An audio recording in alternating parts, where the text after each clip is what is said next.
உன் அண்ணன் பிடிவாதக்காரன், அதை நீ மறந்துடாத.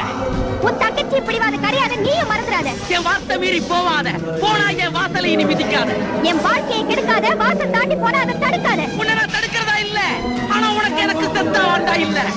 அதை பத்தி நான் கவலைப்படுறதாவே இல்ல. அப்ப உனக்கு அந்த கண்ண முக்கியம், இந்த அண்ணன் முக்கியம் இல்ல, அப்படித்தானே? ஆமா, அந்த கண்ணை தான் முக்கியம். உன்னை என் கண்ணா நினைச்சு வளர்த்த மாதிரி, அதான் கண்ணா கண்ணான்னு ஓடுறேன். ஓடு. ஏய், அண்ணனை மீறியாடி போற. லட்சுமணன் கிழிச்ச கோட்டை சீதை தாண்டி போனா எப்படி கஷ்டப்பட்டான்னு கதையில படிச்சிருப்ப. இந்த அண்ணன் கிழிச்ச கோட்டை தாண்டா உனக்கு காலம் பதில் சொல்லு.